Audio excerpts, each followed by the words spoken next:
Good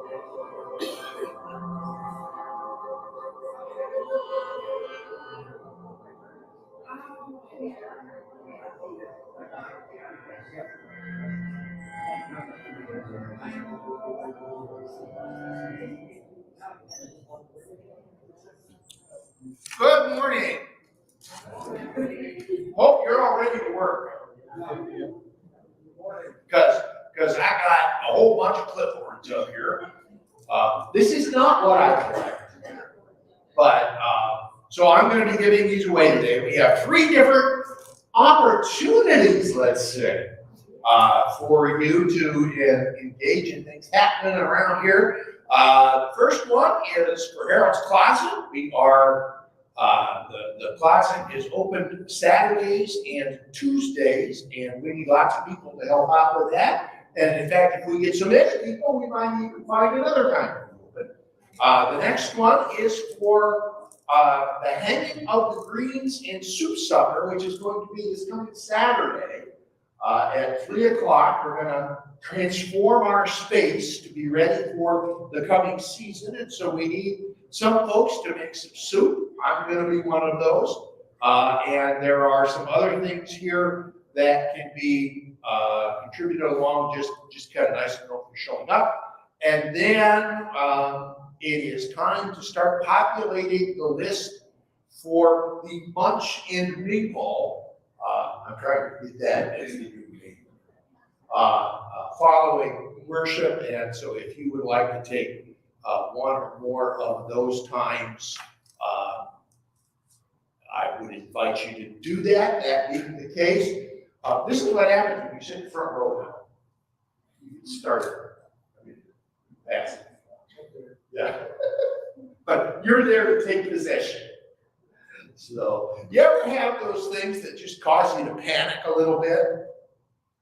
I was on my Facebook feed this morning, and one of my well-meaning colleagues and friends posts in a font that elicits excitement saying, 7 days until Advent.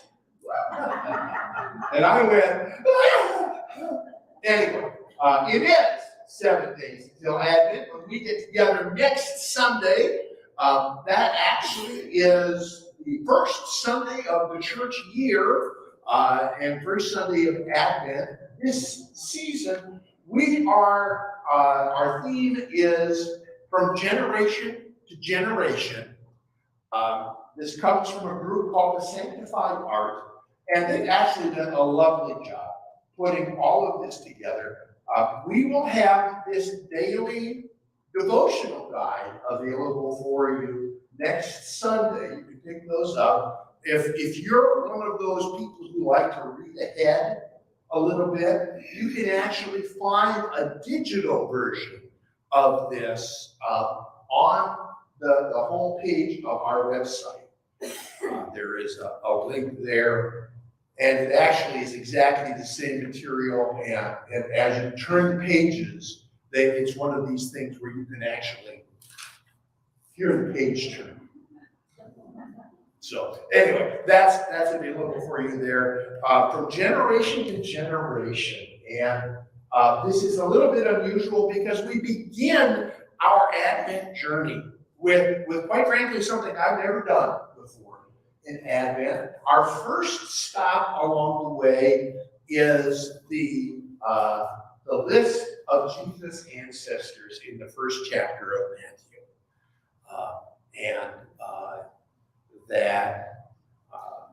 Quite frankly, I usually just flip to the second chapter because that's where the action begins. But we're gonna take a look at that list. Those generations that came before Jesus, those generations that led to Jesus, and then you know what? They kind of they turn the phrase from the past generation to what are we generating? What is our generation as we prepare for Christ? So I think you will find that to be an inspiring Advent journey for us. Want to welcome everybody who is worshiping with us online. that we are glad to be together in this expanded way. As always, we celebrate communion every week. So you at home, if you want to find something that will stand for bread and juice, you can join with us when we come to that time. This coming Wednesday, we have Thanksgiving services in here and online as we take a breath before the holiday season, hits high gear. And the choir will be singing 18 songs, I understand. No one, and Eric is singing. Okay, so we have a song by the choir, and we have a number by Eric. I just wanted to see that little band. You can't drink. But we will be taking a little bit of time to pause and give thanks. And then again, the hanging of the greens on Saturday at 3 o'clock. Soup is served at 5. You are welcome for one part or both parts or all parts. We'd love to see you all then as well. That's plenty of the stuff that's coming up. There will be other special activities as we get into the Advent season, as we get closer to Christmas. We are finishing up our series that invites us to bow to the mystery this morning, and we do so by bowing to what is likely the largest mystery that each of us has to face, which is the mystery of death, the reality that death is a part of each of our lives, and how does that fit into a scheme of faith in a God of love. So that's what we're going to be exploring. As such, as we gather together in mystery, I invite you to stand as you are able, and we will begin by singing Gather Us In. Whoops. Things are sliding. Go ahead. We're going to back up and get Gather Us In. There we go. It just slipped in.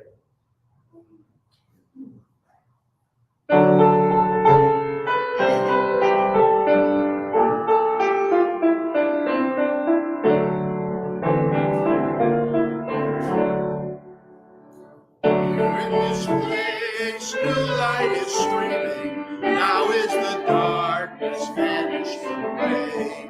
See in the space our fears and our dreamings, clear to you in the light of this day.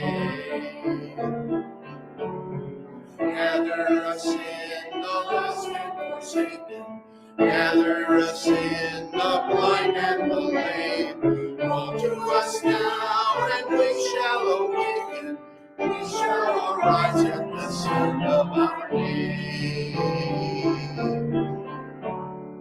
We are the young, our lives are a mystery.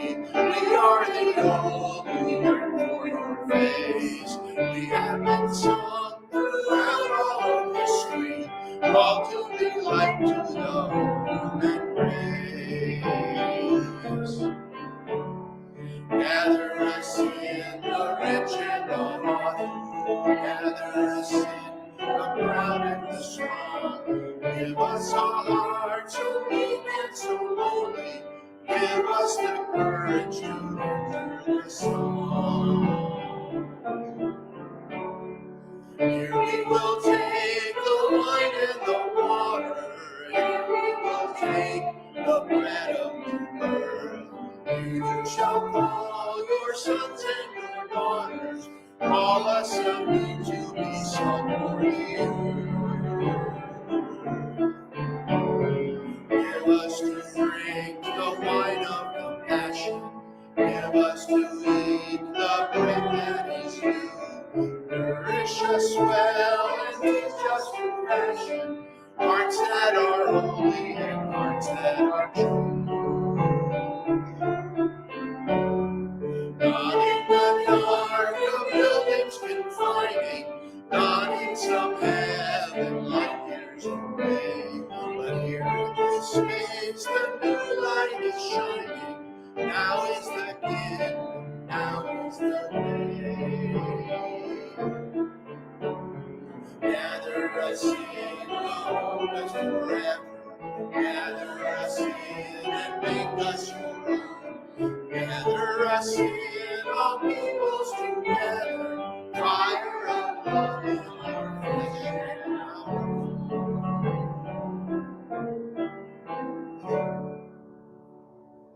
And now, while we are still standing, let us use our bodies to pray as we breathe.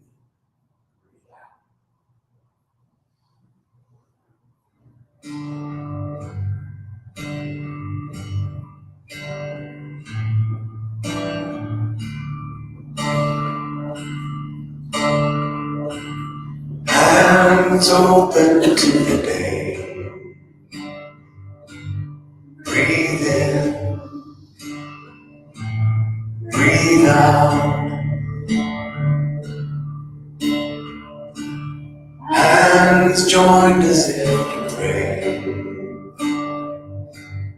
Breathe in, breathe out. Arms reaching to the sky. Them circling around, down to the earth. Eyes lifted to the light, to the light.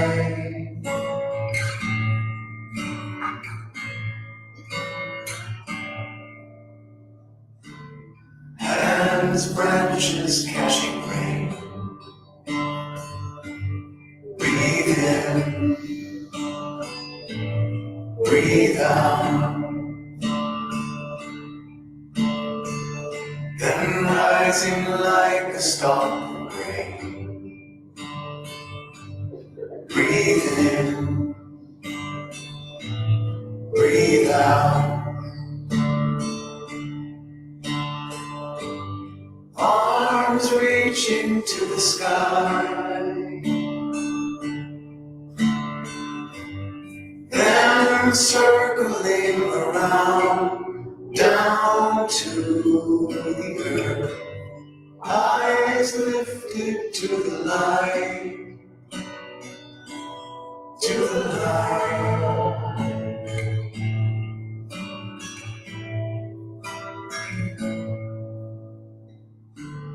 Hands open to the day.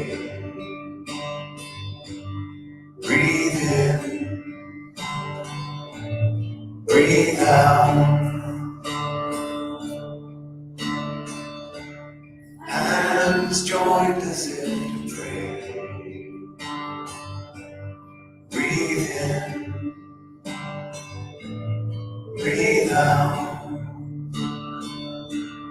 Breathe in, breathe out. Breathe in,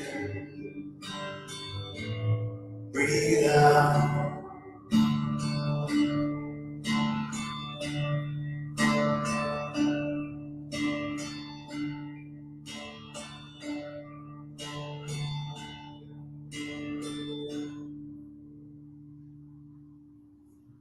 Please be seated. And we will continue in prayer as we lift up those we know and love in those places in the world that need God's love. Those of you at home, if you want to put a prayer request in the comments, we should see them there. Do encourage you to use just first names on that because of the vagaries of the internet and privacy issues. That even with first names, we know that God knows who we're talking about. One of those members of our family that we got word on this last week is that Al Jensen has passed away. She's been in Omaha for a number of years, but many of us have memories both of her and Gil and the love that they brought, to those around them. So we want to remember Aldean's family in our prayers, even as we lift our prayers up for each other in our grief. They did say that there will be a private family service for her at some date in the future. So for Aldine Jackson, in your level of God. One other one that's kind of large in my heart this morning, got up and first thing on the news feed was a mass shooting at a gay nightclub in Colorado Springs. 5 so far confirmed dead, 18 wounded.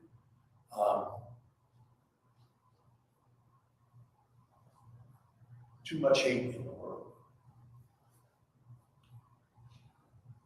for the people of Colorado Springs. In your love of God. What other prayers do we wish to share this morning? Yes, Tina. The families in Gaza, there's a big fire there in the apartment complex. Like 21 people. So there was a fire in an apartment complex. My hearing said it may not. On top of everything this morning. But for those families affected by that fire, indeed. In your love of God.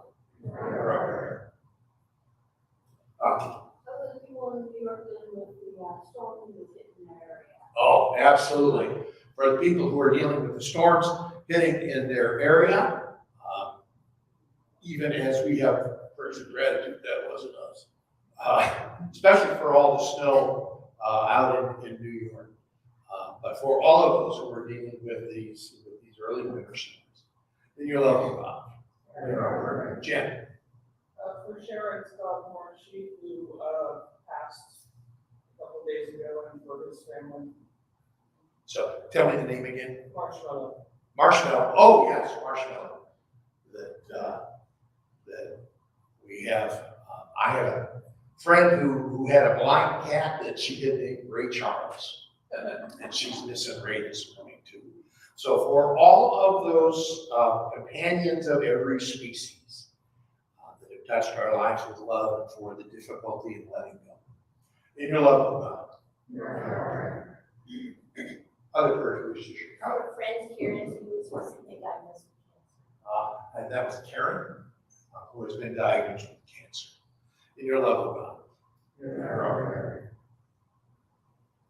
Just a second. Anything online there? Yep, we've got, Jamie is asking for prayers for Moga. Susan Butter is asking for prayers for Sharon. Okay. Tell me what Susan is. Sharon. Oh, for sure. Okay. Yeah, Susan Butter is asking for prayers for Sharon. Jamie is reminding us that yesterday was Transgender Day of Remembrance, which is probably. Indeed. And Brian's asking for prayers for his friend Danny. Yeah. So prayers for Dan. We are reminded that yesterday was the National Transgender Day of Remembrance. That the transgender community seems to be particularly vulnerable to acts of violence in our country. That Susan also was praying for Sharon. And what was Jamie's first prayer? Jamie asked for prayers for her mother, Margo. Yes. Jamie is asking prayers for her mother, Margo. So healing all around there. For all these prayers, in your love of God. Jen, you had your hand up again. Well, I got some good news. It's a little anxiety producing, but I got a new job. All right. Well, congratulations. So, CEO of Delta Airlines. Mental support specialist at the Mental Health Association. Yes. All right. Indeed. So for the excitement and I would imagine nervousness of starting a new job. So congratulations indeed in your love of God. Yeah, Eric. Continued thoughts of trying to get my sinuses cleared out. They cleared out everything polyps on my right side and returning medication to them. So I don't hope I don't have to have surgery. Indeed. Ongoing prayers for Eric as he deals with sinus situation, hoping for less than radical means of resolving that. So prayers for Eric. In your love of God. Yes. My sister-in-law was recently diagnosed with, type 2 diabetes, and she has lost her foot, and now we have to take some more off. So that's your sister-in-law, Yeah, my sister-in-law. who has been diagnosed with type 2 Yep. diabetes and is already dealing with serious implications of that disease. What's the first name? Her name is, you should say her name, Tracy. Tracy. So for Tracy, who is dealing with type 2 diabetes. And you'll love her. For the prayers, we say, oh, we got one more, Mommy, we go for it. Same problems with family and friends, this upcoming week for family, kids, parents, Thanksgiving, everything. So all of those families who have both good and bad issues getting together for Thanksgiving. Is that what I'm hearing? Yeah, so for the parent and for those who are traveling, we pray for safety, and we pray for those who don't have a place to gather and may not know where a good meal is coming from. So for all these issues surrounding our time of giving thanks, in your love of God. For the prayers we say out loud, for the prayers we say in our hearts, for the prayers that are so deep inside us, we might not even know we're praying, oh God. We know that you have already reached out to us with love, healing, and grace. So we put ourselves, those we know and love, and all your creation, into your caring hands by saying, in your love, oh God. We started praying for peace when Ukraine was invaded. And we continue to pray for that peace, but it seems like there are plenty of other places in our world who need that peace as well. Let us sing no. We'll do it in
The Jesus portrayed in John's Gospel is different from Jesus in Matthew, Mark, and Luke. He seems to know everything.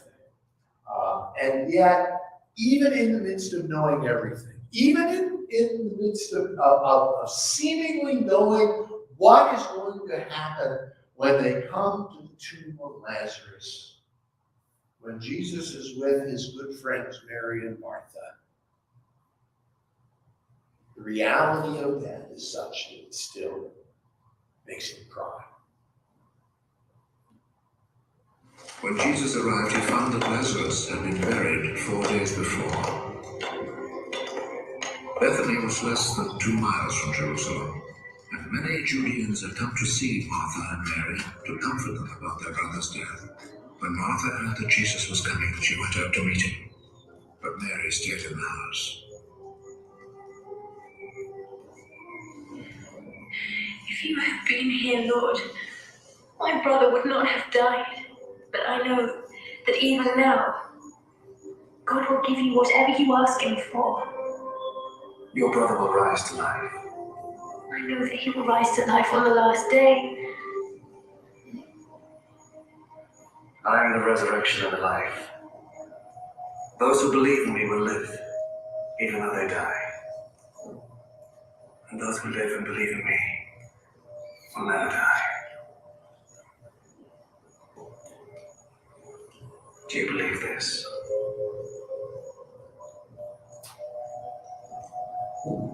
Yes, Lord. I do believe that you are the Messiah, the Son of God, who was to come into the world. After Martha said this, she went back and called her sister Mary privately.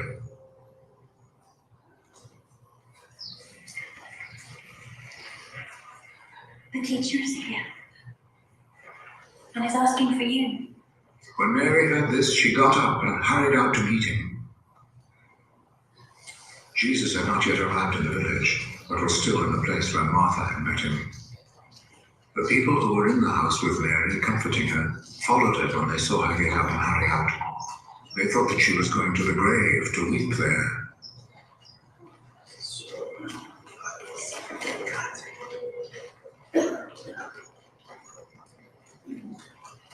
Mary arrived where Jesus was, and as soon as she saw him, she fell at his feet.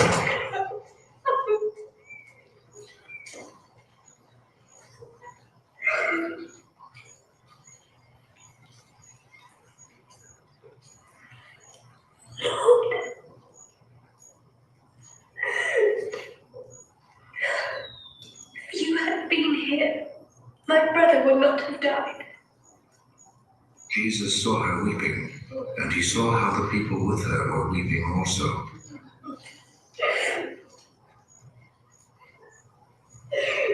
His heart was touched, and he was deeply moved.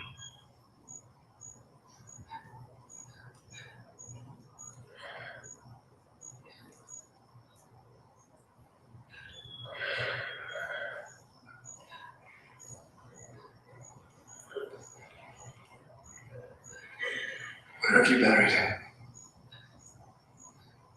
Come and see, Lord.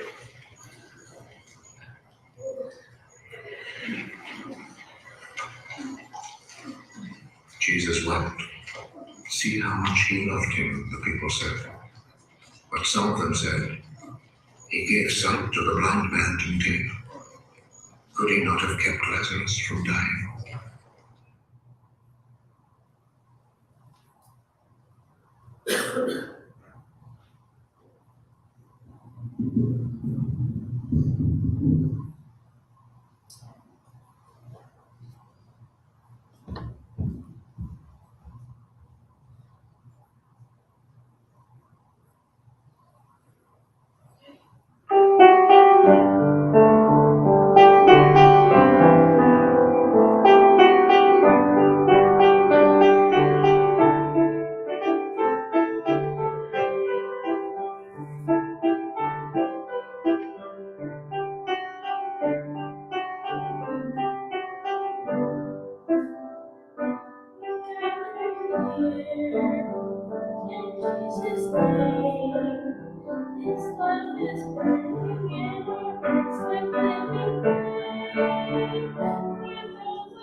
He breaks the bread.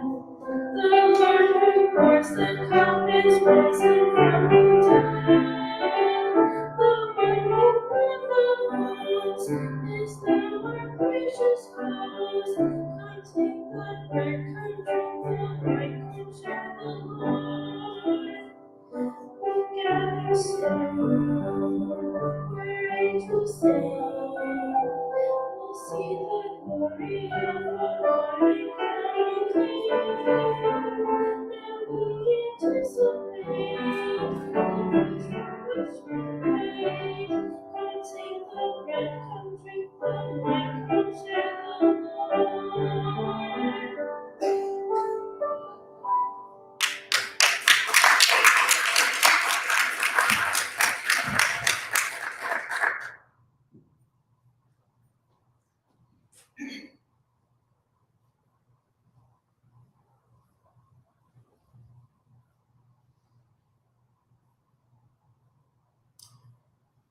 We have been bowing to the mystery for now a number of weeks, and I hope that while it's time to move on from that, I hope you have experienced the idea that there is no end to this mystery, that there are all sorts of facets about living in this life, this physical, limited reality that somehow has the ability to touch the infinite, or to allow the infinite to touch us. And I think that there is no place where that mystery becomes more tangible than when we consider the mystery of death. Now, lots of times, death is portrayed as some kind of ghost that haunts us, that chases us, that in one way or another we have to elude, to hide from, to deceive. And yet, we know that come the end of the story, all of those efforts are in vain, because one way or another, as human beings, death will find each of us. That somehow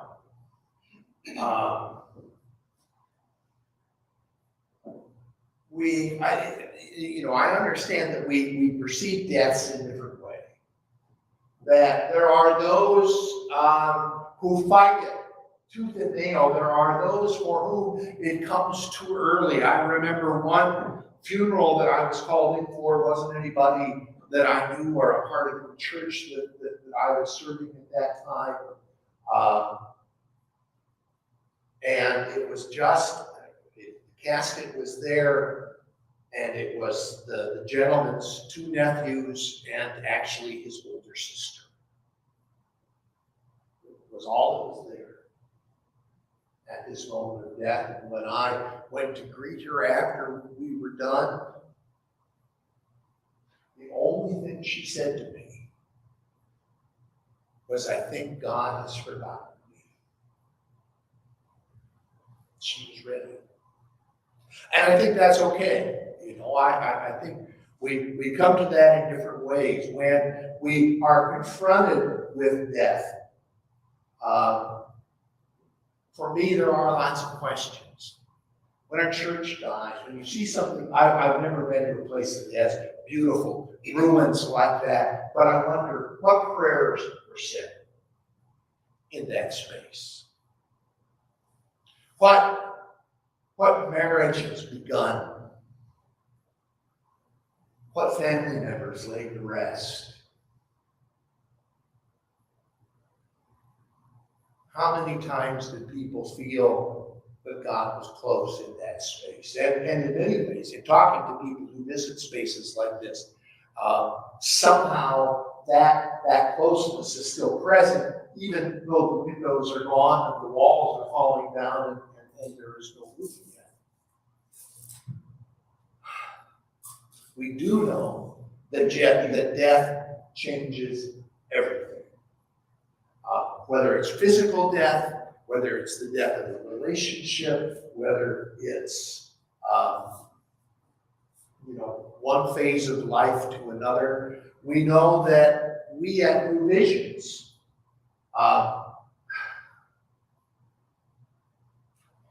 part of the reality of reconfiguring ourselves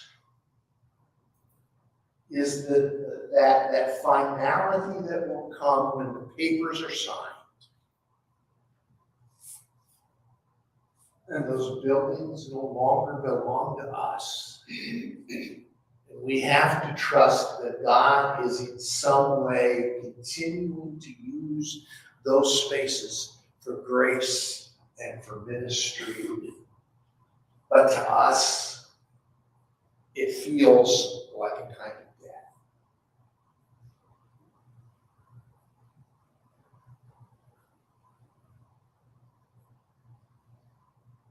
Here we are. Yeah, come on.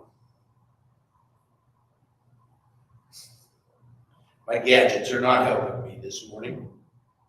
Now, this story that I chose from John's Gospel, there are some things that we translate a little differently in our day and age. Now, the point is, word comes to Jesus that Lazarus is ill. Lazarus is described simply as a friend of Jesus, not a disciple, not a believer, but just a friend.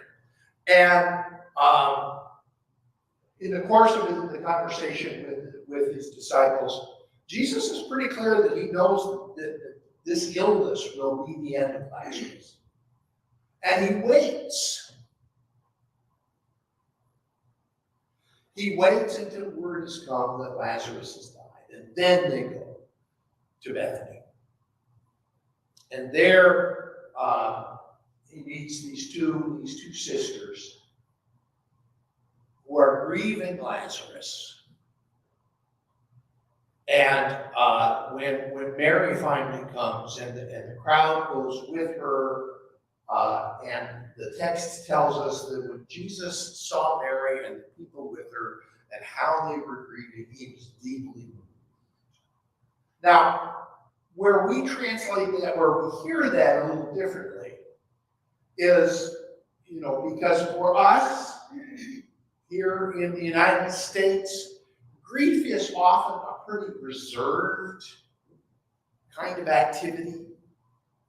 We tend to face death with a few words and maybe with silence. But I remember when my dad died, and we were up there. Mom and Dad had good friends who were from Pakistan. And after the funeral, their comment was, "You're all so quiet."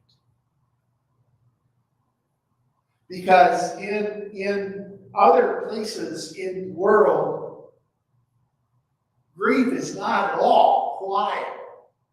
And in fact,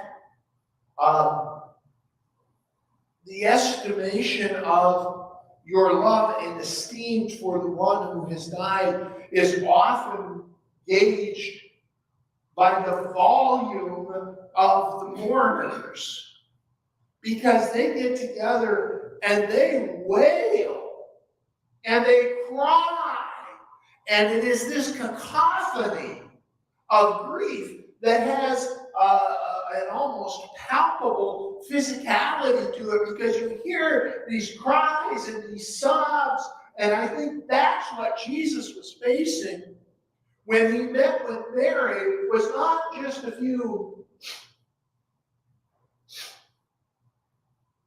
"It's too bad," but this wailing and crying, and actually probably ululating, which I cannot do, for which you are grateful. But that, no wonder Jesus was moved,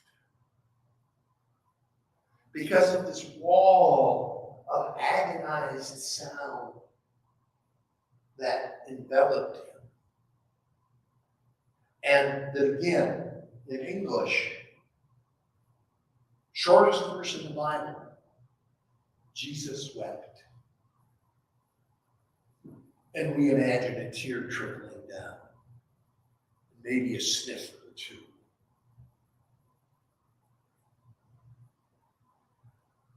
that I believe for Jesus to weep meant that he joined in.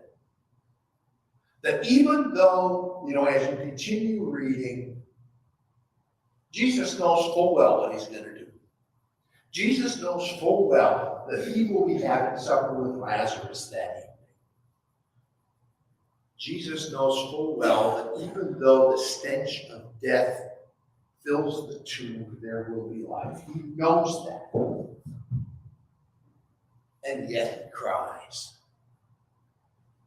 And maybe he wails. And maybe his weeping racks his body because death stings. And as we find out in a couple of verses, sometimes death stinks.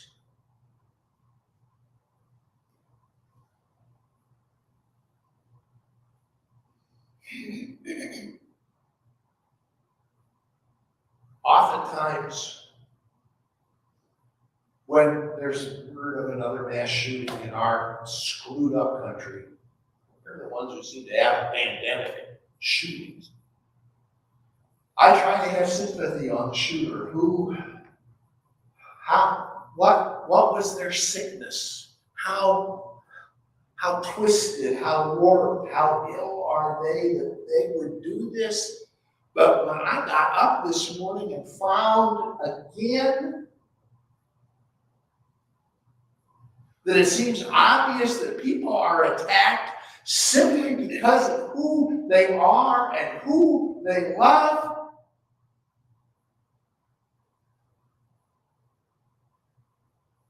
I understand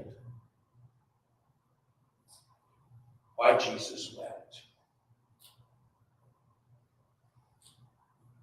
That sometimes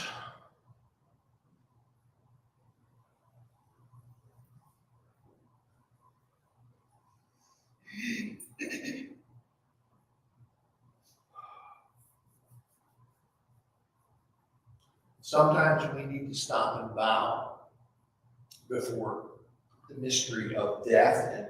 And death can be misunderstood. I was watching a recent movie called The Northman about Viking culture and set back in the time when Christianity was still pretty new in their part of Europe, and their village gets attacked one night, and they don't know who their attackers were. And so they're talking about it. And one of the people says, I think it was the Christians. I think it was the Christians who came in and killed our men and slaughtered our animals. Well, why? And he says, because the Christians worship a corpse on a tree.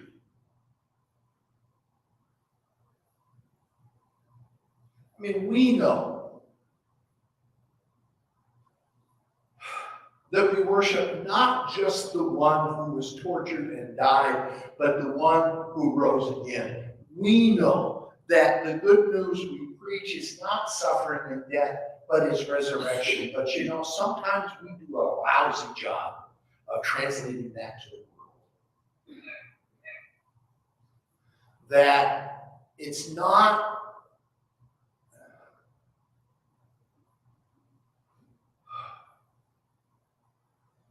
I believe that the suffering that Jesus endured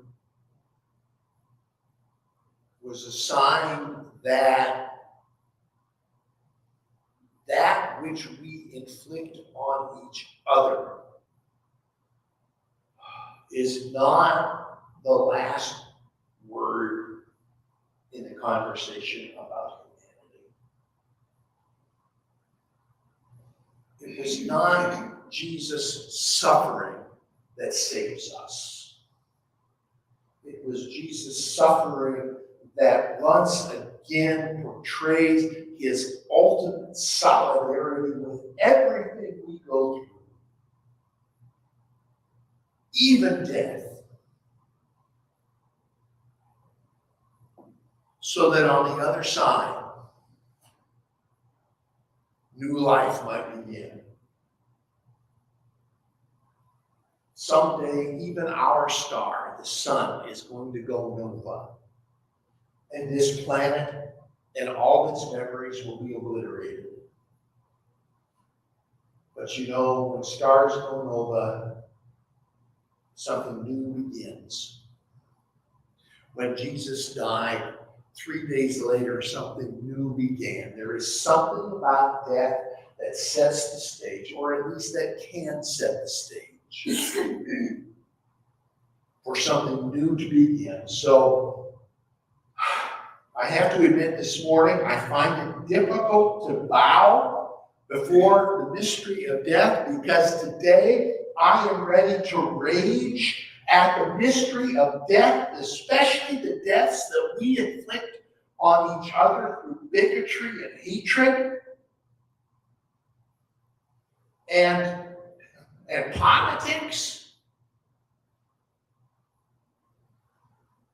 That maybe there are some deaths that it is time for, so that something new can begin.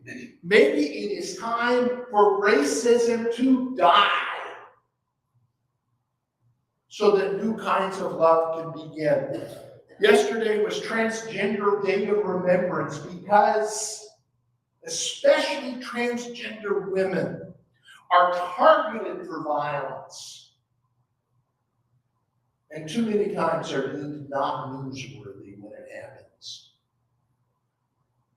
It is time for fear and ignorance to die. Likewise, there is an epidemic of indigenous women who go missing. Hundreds of them. Missing, murdered. Not all of them, very few of them actually found, and nobody's asking why.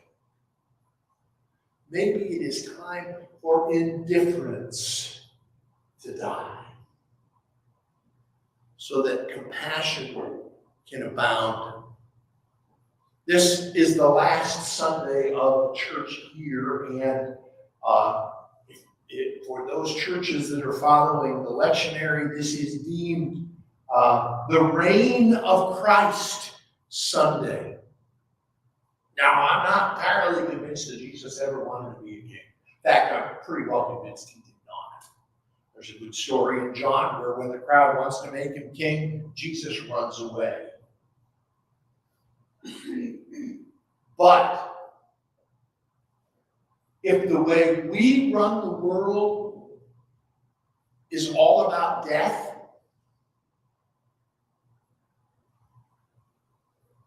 then maybe it's time to give up our desire to reign.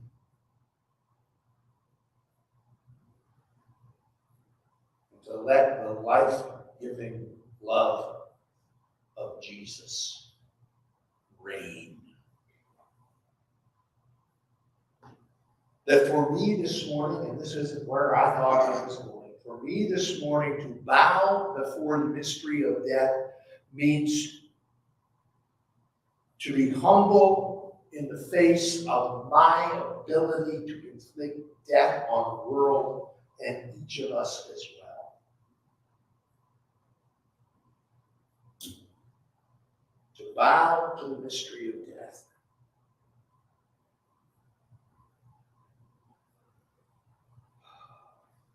So that I may make room for the mystery of life to abound. Let us bow to the mystery as we sing, Be Still.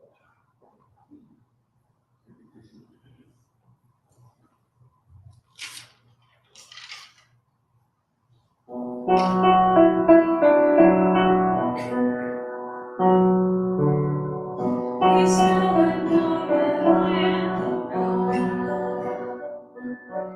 Be still and know that I am God. Be still and know that I am. Be still and know that I am. Cease to know that I am.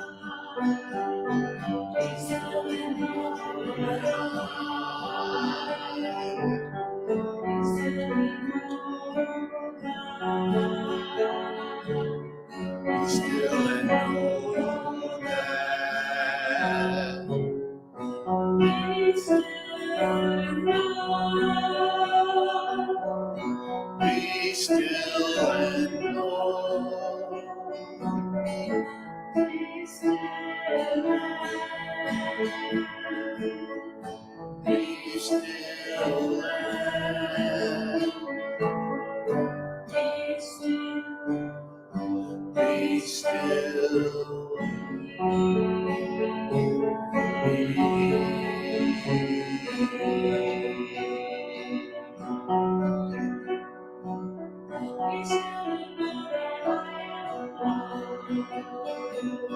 Be still and know that I am loved.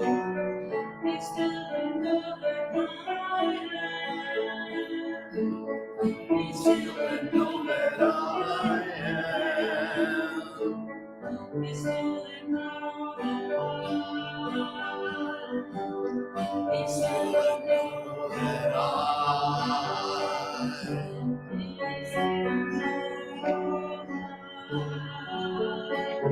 Be still and know that. Be still and know. Be still and know. Be still.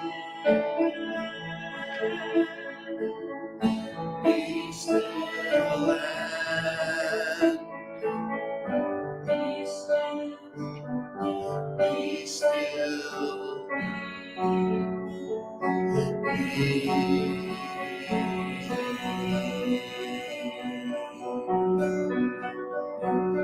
be still. Be still and know that I am. Be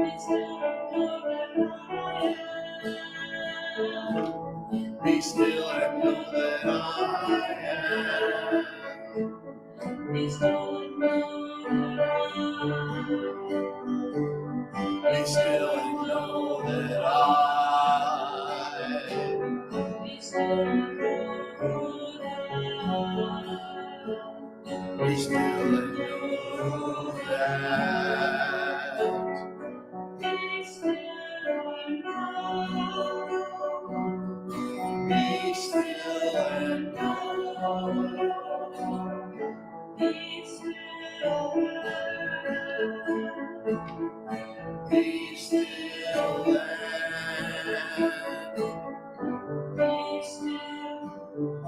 be still.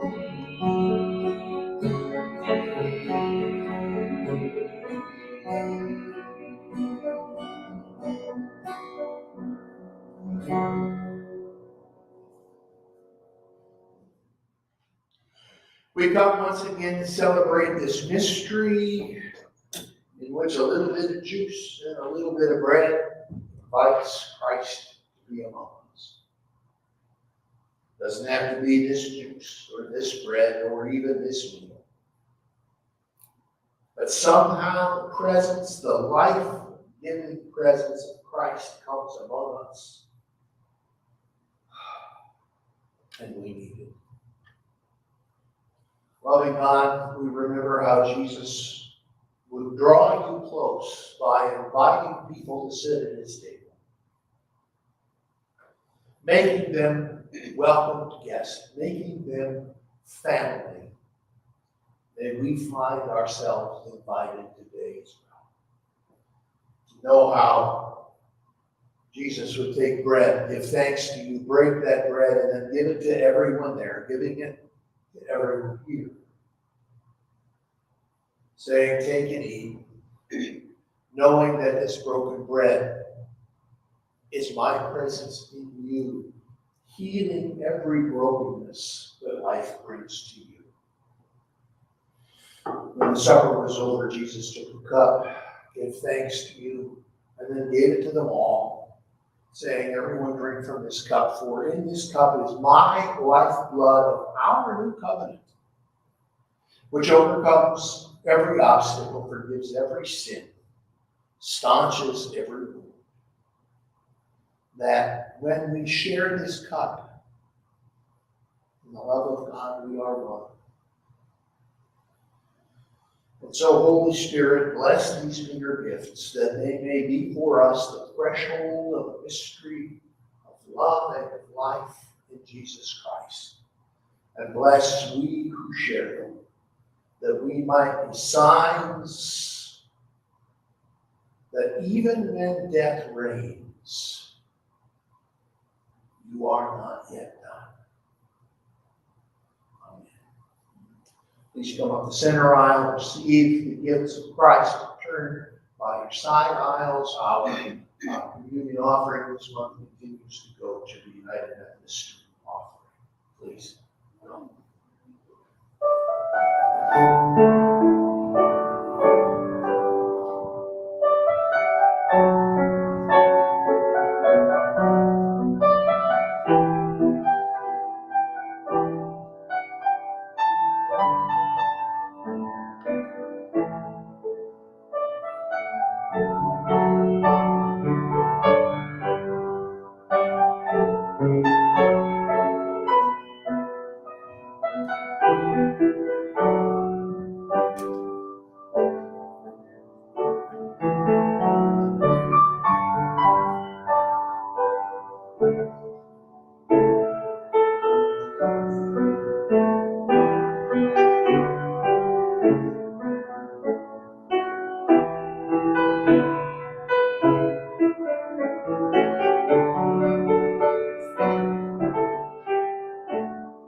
If you have not already done so, I invite you to take the bread, cup, think of this as a threshold inviting you into the presence of Christ.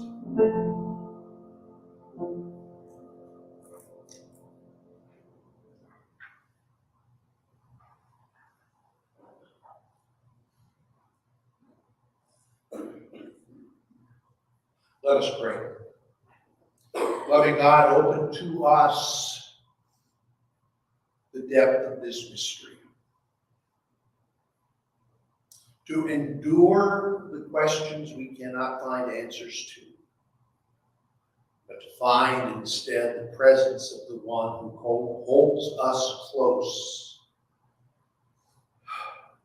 in the midst of tears and wailing, of laughter and even of dreams, that we, finite as we are, may participate in the infinite love that is the mystery of your presence among us. May we be the people of the risen Christ. Amen. Just a quick thank you for your giving, and to encourage you to continue to do so, because we are making a difference in Lincoln, Nebraska, and in the world as New Visions United Methodist Church. We are signs of grace in the midst of a hurting world. So let us go into that hurting world, knowing that we can't solve every problem, knowing that we will not have every answer, knowing that we are incomplete and often in error, and yet we pursue love.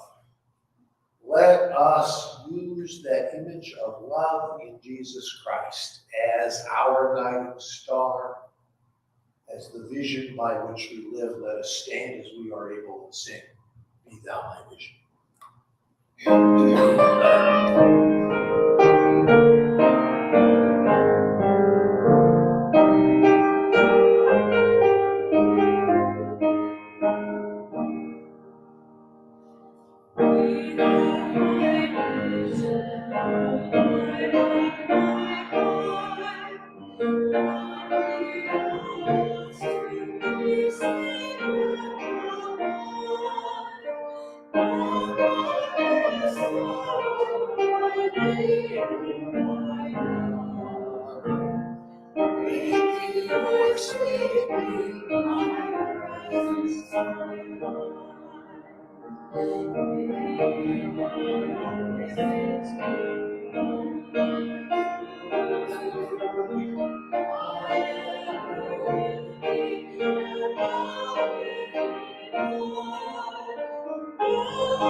Thank you.